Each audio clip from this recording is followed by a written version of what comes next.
Part 1. The director of an engineering company is interviewing an applicant for a job. First, you have some time to look at questions 1 to 6.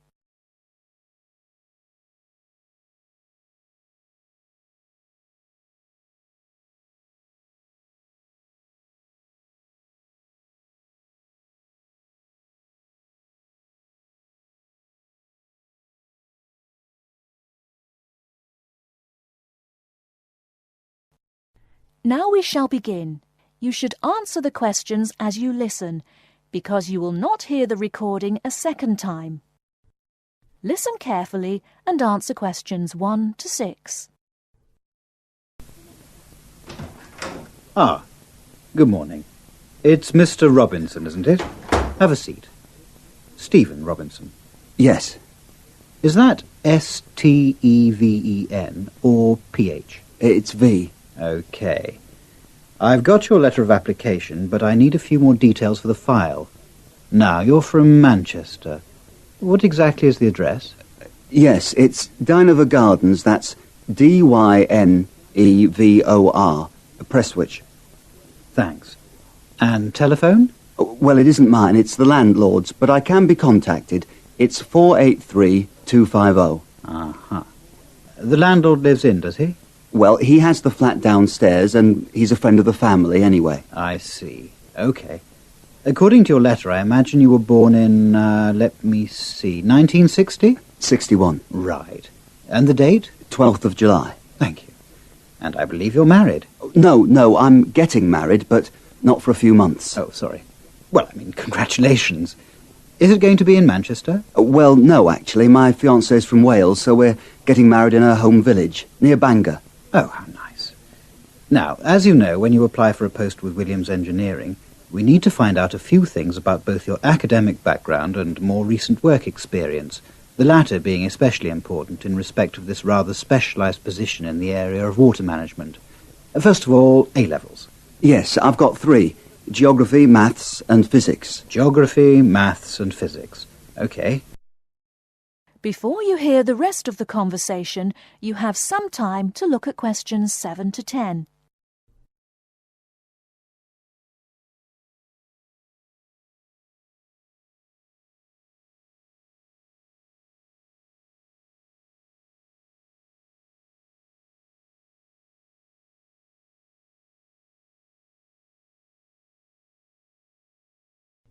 Now listen and answer questions 7 to 10. And what about your degree? I went to Sheffield University and got an engineering degree, with water management as my specialisation. Uh-huh. And as for work experience, I started out after graduating in 1986 in China, working for the Chinese government. Did you work as a volunteer? No, I did get a nominal salary. It was a 2-year irrigation project. That sounds fascinating. How did you organise that? You say it wasn't a British company, then? No. My university had links with a Chinese engineering university, so it was organised at that level. And after that? Then I came back, moved to Manchester, and have been working with Latimer Engineering since then. And what exactly are you doing for Latimer? Oh, I'm working in irrigation again, this time as a project research assistant. Great. I've got your details. Now let's move on to a more general discussion about what we're looking for.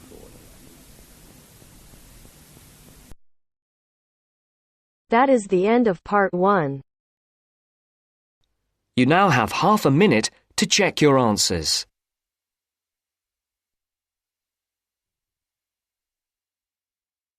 Now turns to Part 2. You'll hear a guide talking to visitors about a tourist attraction. First, you have some time to look at questions 11 to 14.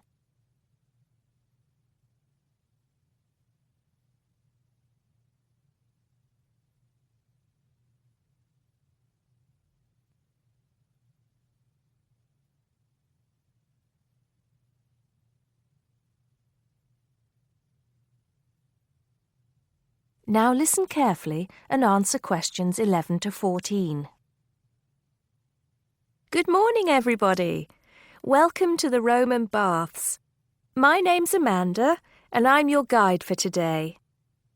Before we begin the tour, I'd like to point out that we have child carriers, free of charge of course, for those of you with young children, and I can see that there are 1 or 2 of you here this morning. It might make things a bit easier for you than using a pushchair. If you don't want to carry your coats and bags around with you, there is a cloakroom behind reception where they'll be quite safe. Also, should anyone want to use the bathroom, there's one here in the reception hall, opposite the ticket office, and another one by the shop where we end our tour, right by the exit. Having mentioned the shop, I should tell you that it's full of interesting things for you to remember your visit by. Posters, postcards, replicas of the Gorgon's head, the Haruspex stone, and the statues that you'll be seeing on your tour. There are also games, books and videos for children and other souvenirs. Our first stop will be the terrace, where you will get your first view of the baths. Now, the statues that line the terrace here are of Roman emperors, governors of Britain and various military leaders. These aren't from Roman times either. In fact, they were sculpted in 1894, especially for the grand opening of the baths in 1897. But what you can see from here is only a fraction of the whole Roman bath site, which stretches below ground level under the surrounding streets and squares of the town. While we're here on the terrace, getting our first look at the baths, let me fill you in on a bit of the history. This site, with its hot springs, has long been seen as a sacred place, and the first people to build here were the Celts, and the shrine they built was dedicated to the goddess Sulis. Of course, back in those days they had no way of explaining how hot water came to be bubbling out of the ground, so they believed it to be the work of the gods. When the Romans came, they too built a temple here and dedicated it to their goddess, Minerva. Before you hear the rest of the talk, you have some time to look at questions 15 to 20.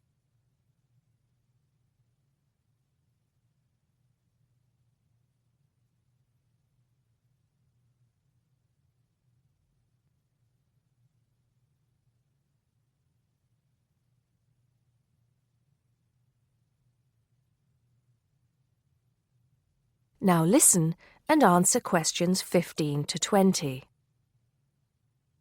The bath you can see from here is called the Great Bath. Not very imaginative, I know, but it is the biggest. Impressive, isn't it?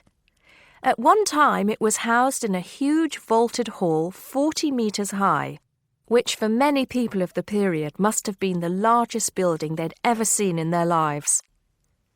The bath itself is 1.6 metres deep, ideal for bathing, and has steps leading down to the water on all sides. The niches or alcoves you can see all around the bath would have had benches and possibly small tables for drinks and snacks. Not a bad way to spend your free time, relax, and tell yourself it's all good for your health. Let's move on to our next stop, the Sacred Spring. This is the heart of the site, where the hot water bubbles up from the ground at a temperature of 46 degrees centigrade. The water comes up from a depth of between roughly 2,500 and 4,500 metres, where geothermal energy raises the water temperature to between 64 degrees and 96 degrees. Over 1 million litres of this hot water rise up here every day, and as well as being hot, the water is rich in minerals, and it was thought it would cure various ailments and illnesses. In fact, people came here from all over the Roman Empire to try out its healing powers. Before we take a look at the changing rooms and saunas, which are known as the East Baths, and the plunge pools and heated rooms of the west part of the bathhouse, we'll pass through the site of the temple and the temple courtyard. Here we are. This temple is one of only 2 known classical Roman temples in Britain. The other is the Temple of Claudius at Colchester. This temple is said to date from the late 1st century AD, being built between 60 and 70 AD. But the original temple has been knocked about and added to over the centuries, and what you can see here are just bits of the original temple. OK, shall we move on? That is the end of part 2. You now have half a minute to check your answers.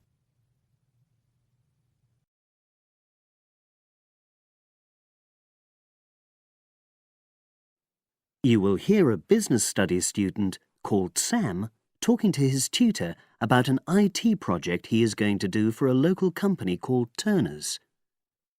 First, you have some time to look at questions 21 to 26.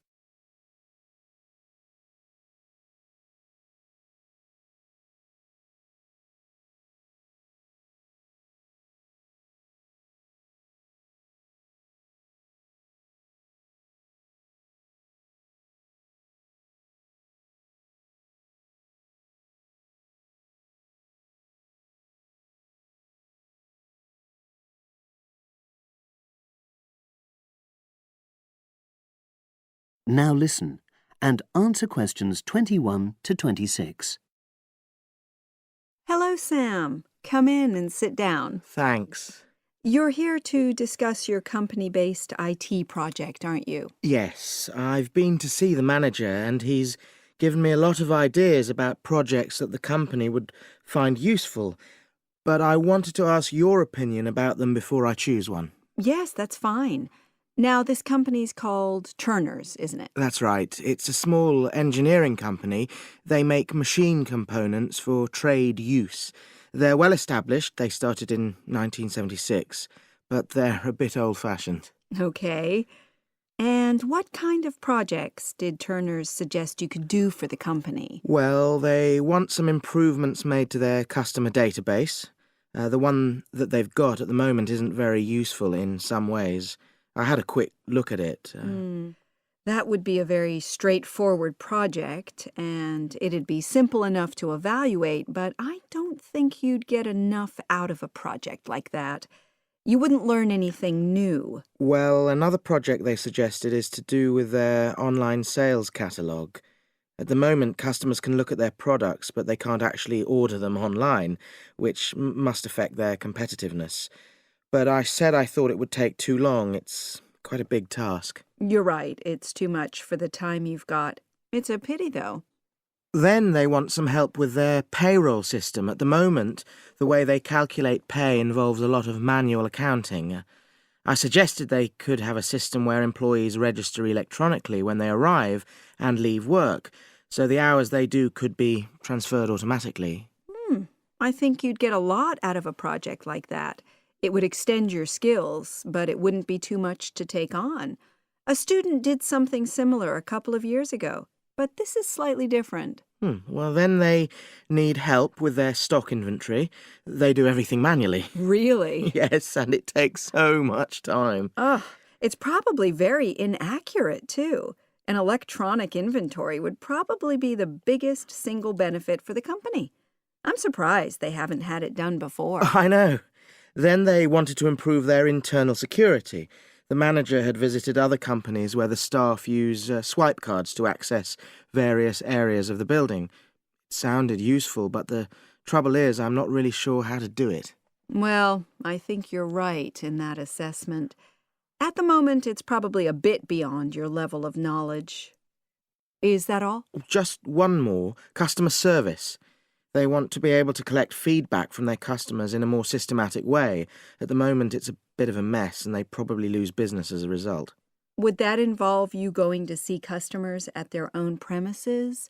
Because in that case, you might have to do a fair amount of traveling, and that would incur expenses that haven't been agreed with these companies. I never thought of that. Well, it might not be a problem, but it's something that needs clarifying. Well, I hope that's been helpful in narrowing down the options. Yes, it has, thanks. I'll be able to make a decision now. But while I'm here, can I talk to you about coursework? Sure. Now you have some time to look at questions 27 to 30.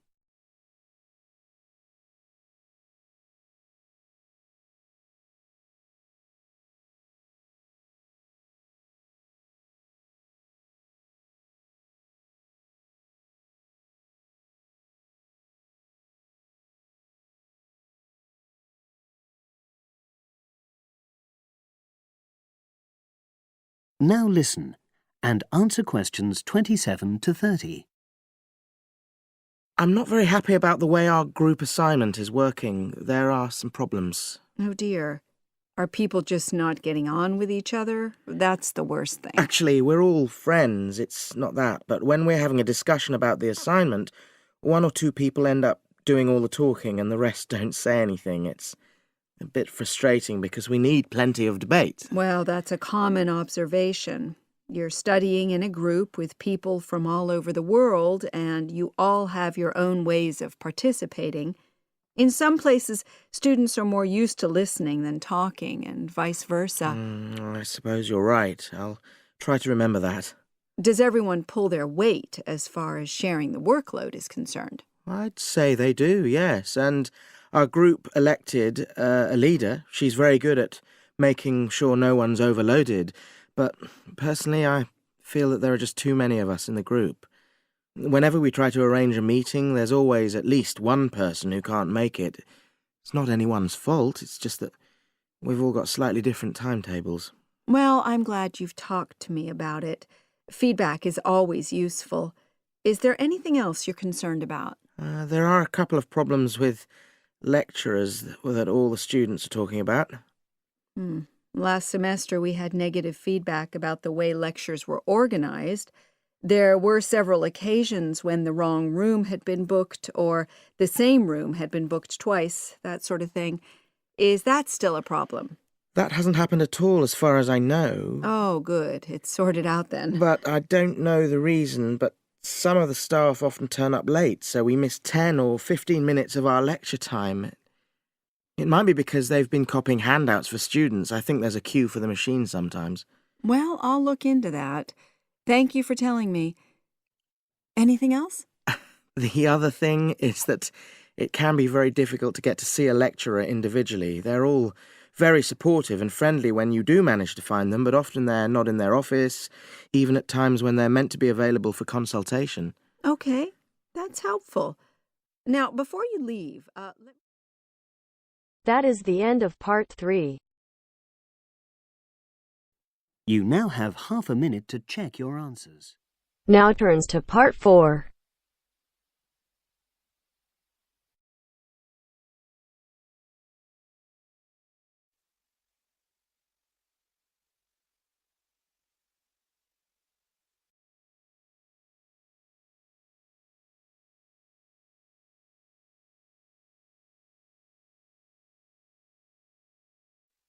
You are going to hear a lecturer giving a talk on a psychological condition called synesthesia.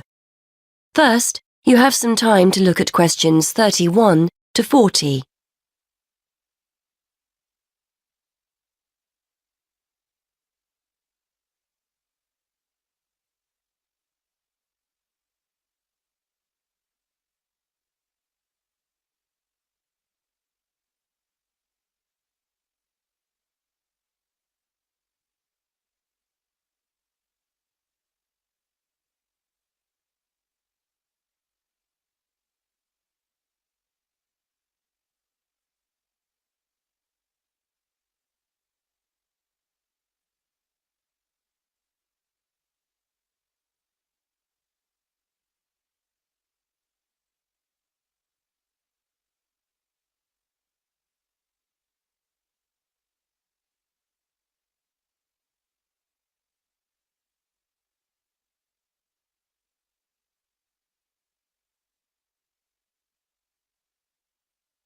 Now listen and answer questions 31 to 40. Today we're going to look at a fascinating condition that challenges the idea that we all see and experience the world around us in a similar way. For example, what do you see when I mention a day of the week or a month? What colour is the letter A or the number 10? If you often find yourself having more than the normal sense sensations, you too could have a condition known as synesthesia. Synesthesia is a harmless but fascinating condition which is often described by psychologists as the joining of the senses. We normally experience our senses individually, so we see a colour or hear a word. whereas people with synesthesia will find 2 or more senses being stimulated at the same time by a single stimulus. Some people will see or feel a colour when they hear a sound. Others will experience a taste or smell when another sense is stimulated. This happens automatically. The sensation can't be managed.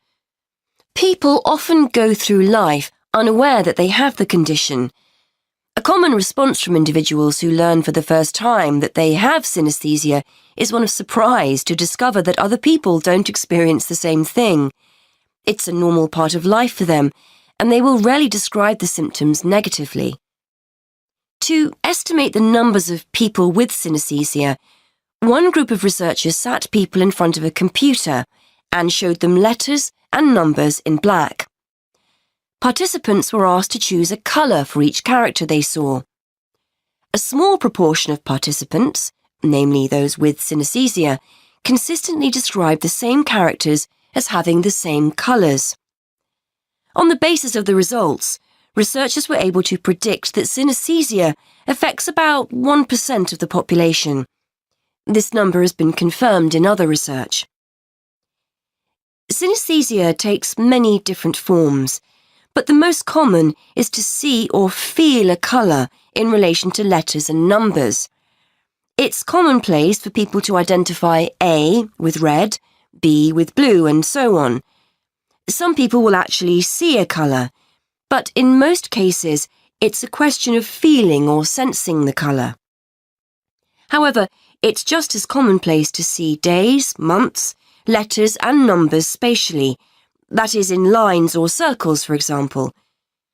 People might say they see Monday up high, Tuesday just below Monday, Wednesday on the left, Thursday on the right, and so on. This doesn't mean that people with synesthesia always agree on what they sense. 2 synesthetes will often argue over the colour of a letter, for example. But patterns emerge if a large enough sample of people are observed, providing clear evidence of this condition despite individual variations. Colour and spatial synesthesia are amongst the most common forms of the condition, but they are by no means the only way people experience it. One of the more interesting combinations is word-taste synesthesia. This occurs when words lead the person to experience tastes or certain taste sensations. So a person's name might have the flavour of a particular sweet. Places might be associated with the taste of particular snacks. Taste needs to be seen in a wider context here. The sensation may be a feeling on the tip of the tongue or at the back of the throat and will differ from person to person. Some researchers believe we are all born with the condition and that it's most prevalent in our early years, but it then tends to become less noticeable as we enter childhood. It's a fascinating thought that as infants we experience the world around us through our senses in a different way than as adults. However, testing this hypothesis will be challenging, bearing in mind the difficulty of getting feedback from young infants. Research also points to the fact that synesthesia runs in families. In fact, as many as 40% of synesthetes, as they are called, know of someone in the family with a similar condition. This won't necessarily be a close family member, and the condition may be traceable back to previous generations or to an extended family member such as a cousin or uncle. There is evidence that synesthetes are often creative and will often have artistic hobbies or interests. Researchers think this is not necessarily because synesthesia makes them naturally more talented in this area, but the fact that they have multiple sensory experiences generates an interest in, for example, art or music. So that's synesthesia. Apart from its intrinsic interest, for psychologists it's a fascinating indication that we may all experience the world around us in different ways. Once upon a time, these findings would have been regarded as highly subjective, lacking evidence, and not of any scientific worth. However, we now have a much greater interest in how the brain helps us make sense of the world, and the study of synesthesia is one way for us to discover more about this. That is the end of part 4. You now have half a minute to check your answers.